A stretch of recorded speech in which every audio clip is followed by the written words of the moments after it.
Thank you for coming this afternoon. This is the second in what I hope will be an ongoing series that we're calling Faculty Present, in which we ask faculty to choose a particular topic or strategy that they use in their teaching and ask them to share it with their colleagues here. And we're also recording it with the intention that we'll build a repository of short videos that faculty can access on demand as they need. I'm really delighted to have Nancy Roach presenting for us today.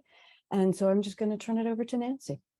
Okay, thank you, Rita, and thank you everyone for coming today. I'm glad to have people in the audience, and I hope we can talk afterwards. So I'm Nancy Roach, and I teach the Integrative Seminar, which is a collaboratively taught writing course at Parsons, and I'm also a tutor at the University Learning Center. And my talk comes from my own practice as a teacher, and it addresses the question, how can a focus on process improve classroom discussion? So I begin with an assumption, and the assumption that I begin with is that as teachers, we bring our personalities into the room. We teach from our personalities, but we also teach to personalities that may be very different from our own. And so how do we negotiate the divides between differences in things like our level of curiosity, our ability to listen and to think at the same time, our eagerness to talk through ideas that we aren't sure of, to be comfortable in a conversation, not knowing and finding our way to knowing.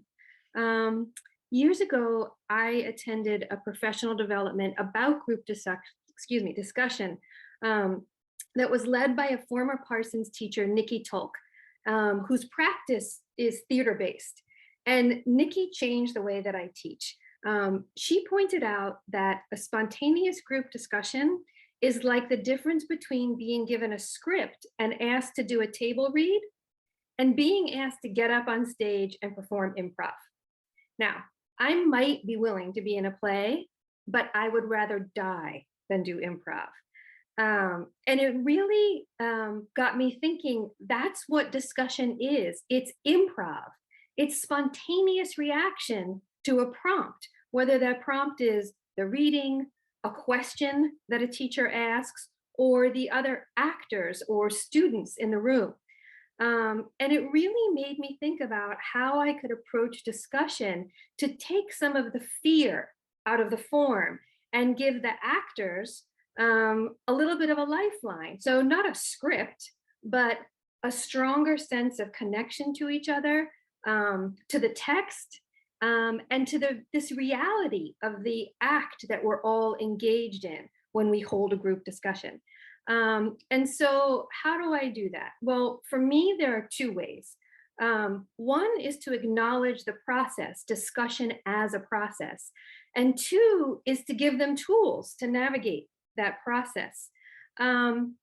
So in terms of acknowledging the process, the first thing I do very early, whether it's the first or second class, is I introduce the idea of class discussion as a topic for discussion. And I start by honestly talking about the oddness of the form. So talking to 18 people at once is weird. Like, we never do that in real life. And I acknowledge that I'm very good one-on-one. I'm great one-on-one. In a group of 3, I'm also kind of okay. More than 3 people, and I don't know what my role is. I don't know where I fit in, right? And I tell them that we're gonna think about, as a group, this question: what is the purpose of a group discussion? Why do we do this? And before anyone has to answer that question, I give them a tool. So I teach my students to free write. Many people free write or journal or have their own definition of what free write means. But as a basic kind of principle as a teacher, I don't assume that we share definitions. So I give my definition, and my definition of free writing is to write without stopping, for the purpose of getting beyond what we know to what we don't know. to give our brains time to make associative leaps. And then I give the students 2 methods to do this. The first method is, I tell them we're going to take out a pad and a pen. And the first method would be to start when I will put the prompts on the board. They're going to start to answer the question. And when they get stuck, they have 2 choices. The first choice is to sort of follow their meta thinking. This is so stupid. Why is Nancy making me do this? I hate this. I can't stand this class. This is the dumbest thing. What happens is you complain and you start to get bored. And in that boredom, brains don't like to be bored. They make a leap and you get an idea. And then you follow that idea where it takes you. The other tool, as opposed to following your meta conversation that's happening in your head, is to just repeat the last word over. And the same thing happens. Your brain gets bored, it makes a leap, and suddenly you can keep writing. So I will put questions on the board. In this case, around discussion, I ask the students 3 questions. I say, what is the purpose of a group discussion? The biggest one, what is your role in that discussion? And then I ask them what roles they've taken in the past and what would they like to keep or change about the roles they've taken. And I give them 7 minutes to write. In the past, I used to ask that students always hand wrote it, but I've learned, the more I learn about ability and disability, I realize that handwriting can be a barrier for various reasons for students. So I ask them if they're comfortable handwriting to handwrite, and if they're not, they use their computer. I don't care what they use. And then I just take out my phone and I set a timer. The minimum I will usually do is 7 minutes. I think when students first start doing this, 7 minutes feels like a long time. And then when they start doing it every class, sometimes it's not enough. But it's enough to get bored. It's enough to get out what you already know to get to what you don't know. When the timer goes off, we don't start talking. Again, I give them time to actually look over what they wrote, to think about what they might want to share.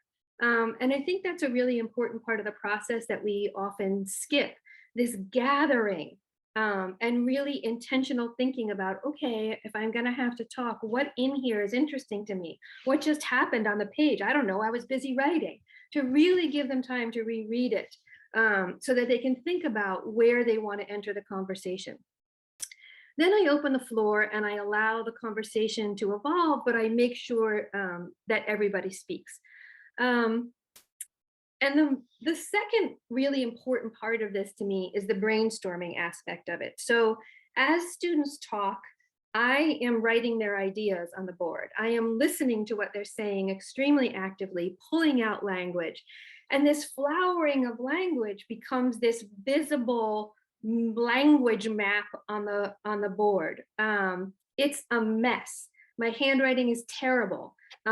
People probably can't read half the things that are there. When somebody says something that excites me, sometimes I draw, and I'm a terrible drawer, but I circle and I underline and I make arrows. And as students are talking, it allows me, when this language stays on the board, to pull out ideas that are related to course content or to learning outcomes based on what they're saying. It gives me the opportunity to model response, to model connection, making connections. But I think the most important thing it does in this totally bizarre form of an 18-person discussion is that it takes words that evaporate and it makes them concrete. And students can see that their language matters. So I do this almost every class. I try to have something that involves a free write and a brainstorm. Other process discussions that I've used that are particular to my class basically take any abstract concept or what I call like an assumed term and uses it for the purpose of a free write and a brainstorm. So some examples of things that are pertinent to my class is what is the purpose of a portrait? What could it be? beyond what you assume. I will always do, what is the purpose of research? What is your experience with research? Another example, what is a memorial? What else could it be? The key here is that I ask questions in a way that asks students to first start from their own experience, their own definition of this term, and then ask some kind of question that asks them to push their understanding beyond what they already know.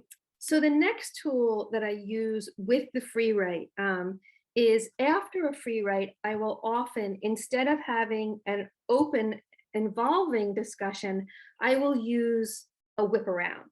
A whip around is when instead of students speaking spontaneously, I start with the person to my right or left, and we go around in a circle, and everybody has to contribute. The beauty of this is that nobody has to decide when to talk. It takes all the anxiety of when do I speak out of the conversation. Everybody knows they have to speak. And so it requires them to sort of be actively listening to make sure that they're going to contribute to the conversation. But it just takes the improvisational pressure out of the room. And it dismantles a bit of the hierarchy that is in place in the classroom that always happens. The quietest students and the loudest students speak equally in a whip around. This is a TOESL strategy, one of the many amazing ones, to get every voice in the room. And it comes from this theory that the first speaking is the scariest speaking, and once your voice is in the room, it's easier to talk after that. And I do find that it's especially useful at the beginning of a class or after a break, because it takes people from all this disparate experience, whatever happened to you that morning when the alarm didn't go off, and it brings us into the same space with a totally shared experience. My other favorite thing about a whip around is that students get pushed to go beyond what's already been said to some of the weirder stuff they wrote, the stuff that's actually super interesting, but that they're afraid to say because it's weird.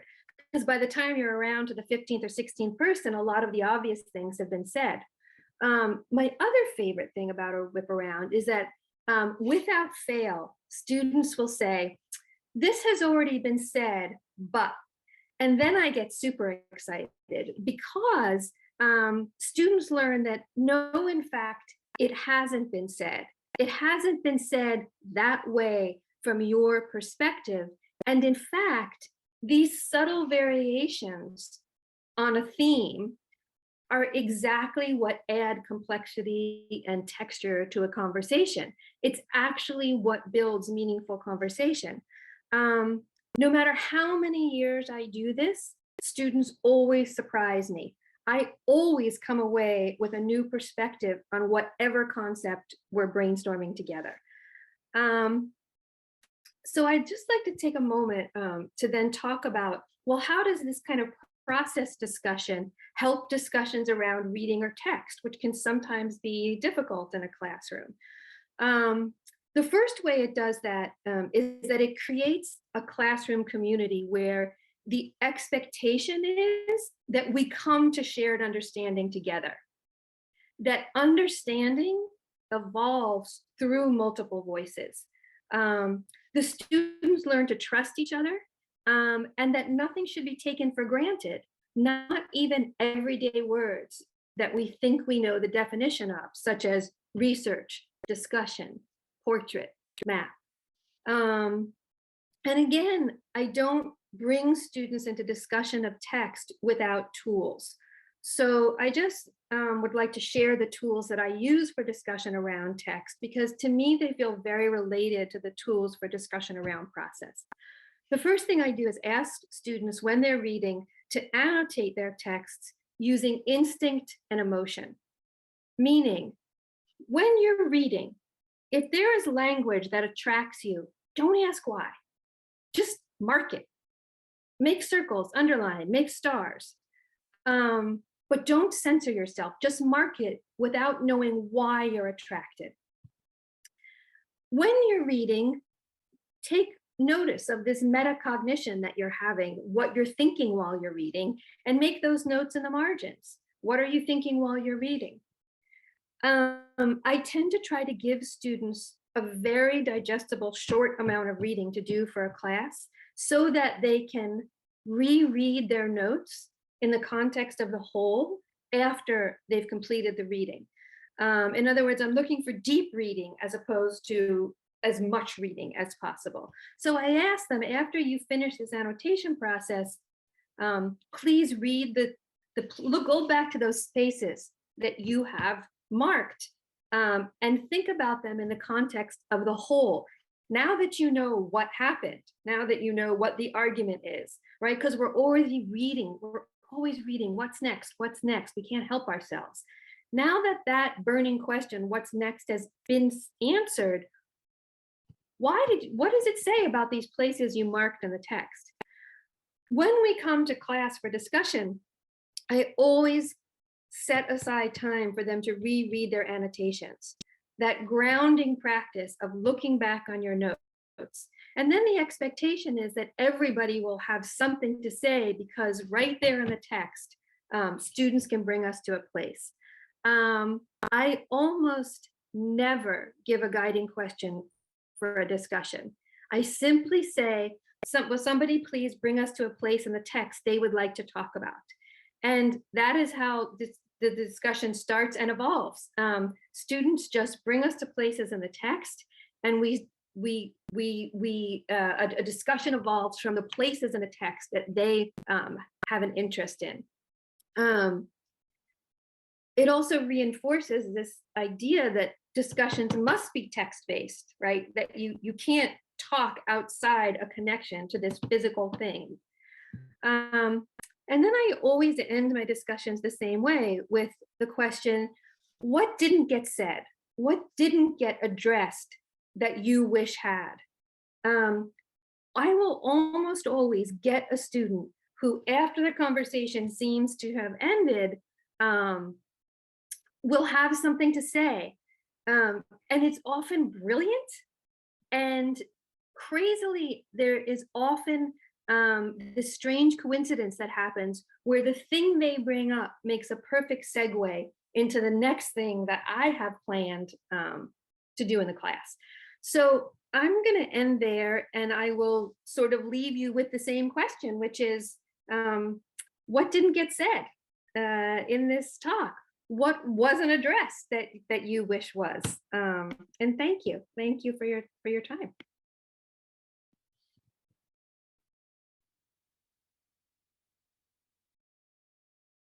Thank you so much, Nancy. That was so interesting, and I appreciate your kind of classical definition of what is free writing from Peter Elbow. So thank you very much. Okay, I'm going to apologize because I didn't know I took that from Peter Elbow. I didn't know where I took it, so now I'm going to have to look up Peter Elbow. He taught me to teach.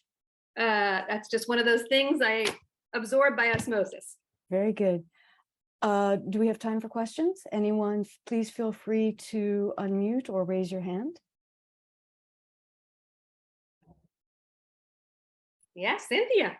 Hi, thank you so much, Nancy, and of course, Rita, for this.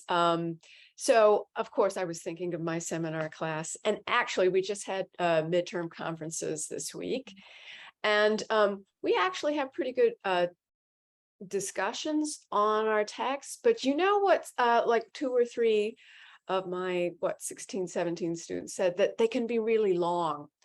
And I told them, and the conversations themselves, they feel kind of strung out. And my rationale back to those students in midterm conference was, well, you know, we do have 16 people and 16, 17 people, and participation is part of the final grade. And I must give this opportunity. So that's why it's long.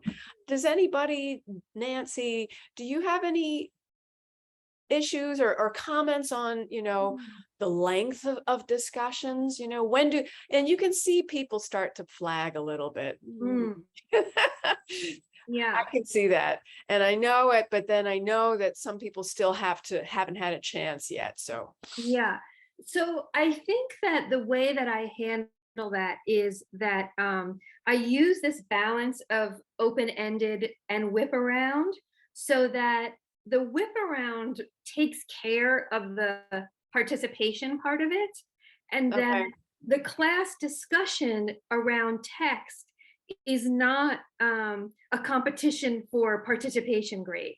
So the class discussion around text can expand or contract based on the student need, for the room. And so I kind of build that sort of flexibility into the class plan for the day, um, so that sometimes the conversation will go on and on because students want to talk about it and Right. it takes more than I expected. And sometimes it's shorter than I expected, but I don't particularly use that piece of it for participation, just so specifically so that students aren't talking to talk in that context. Um, and so many of them, I had the mid-semester reviews too. So many of them, because in mid-semester review, I asked them about the discussion and the participation and what they think. And so many of them say, this is a very different experience for me because I don't have to talk for my participation grade. So I'm actually sharing the ideas that I care about. They're talking in a different way. So a number of students said that to me this week, that the way they're interacting in the classroom is different because it's that piece of it is not how they're getting their grade, or they don't feel that it is. And I think that's because the kind of whip arounds exist and they know that there are times where I'm just going to make them talk. Okay. Yeah. Mhm. Yeah. Thanks. Thank you.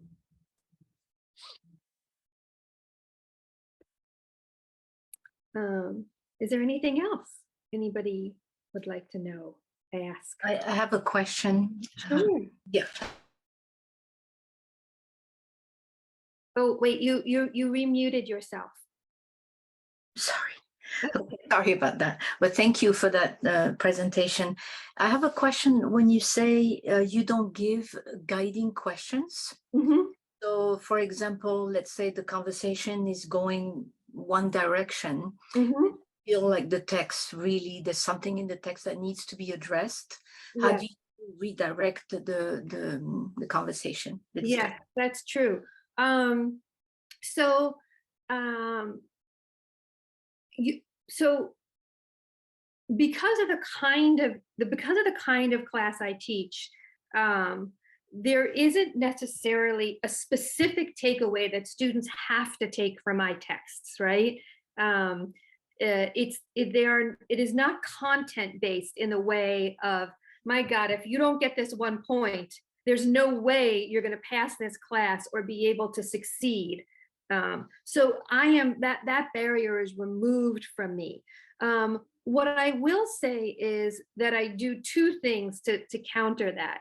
One is, when I see a, um, a class extravagantly headed towards one point of view and somebody contradicts it, I praise it extravagantly and I stop the conversation and I say, listen, that took a lot of courage for Marie to go against what the prevailing sentiment was in the class. And I really appreciate that. I do the same thing anytime a student says, I didn't understand this part of the text. I stop the whole class and I acknowledge what courage it takes to say that, but also how I believe in my heart that it's the foundation of the best conversations we're probably going to have. While I might not have guiding questions, what I will have in my own sort of class plan is 2 or 3 things that, if it doesn't come up naturally, I will say at the end of the conversation, I want to bring us back to this, because, and then I connect it to whatever course, whatever I need for my course, because it relates to the kind of writing I'm asking them to do, because it connects to something we did last week and nobody noticed. Whatever it is, I will give myself a few things, but I never start that way. I give the agency to the students, and I just make sure that by the end of the conversation, I've hit whatever I need to hit to make sure that we can move forward. What it helps with by not having guiding questions is students then don't assume that there is a right thing to say. If I give a guiding question, there is clearly an answer I want to that question. And if I want an answer, there's a right and a wrong. So that's why I save my stuff till the end, so that even when there really is something I want, it's not changing the atmosphere in which they understand that it is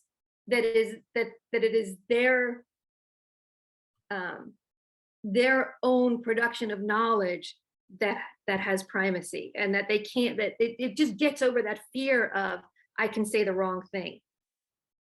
Yeah, thank you. Thank you. Anything else?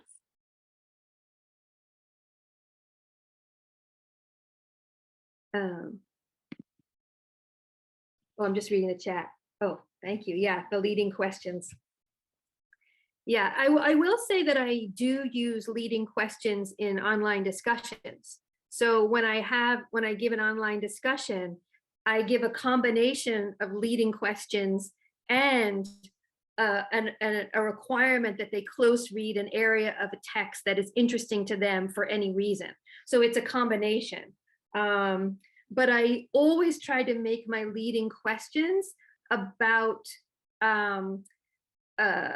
concepts that I want us to explore. So the same kinds of things that I might do in a group brainstorm, right? Those leading questions are about abstract concepts that I want them to think about in relationships with the text, and not to determine did they understand the content correctly or incorrectly. When they do misunderstand something, I just note that in my comments on their discussion when I'm grading the discussion. But when I give a leading question, I also make sure that of equal importance is their desire to discuss the text in any way they want to. All right, we're at time. Okay. This was fantastic. Thank you so much, Nancy. You're welcome. And we will share, this has been recorded. We will share this recording unedited with all of you who are here, and then we'll do a little light edits and post and begin to build our online connection. This is terrific. Thank you so much, Nancy. Thanks everybody for coming. Thank you everybody for coming. Bye.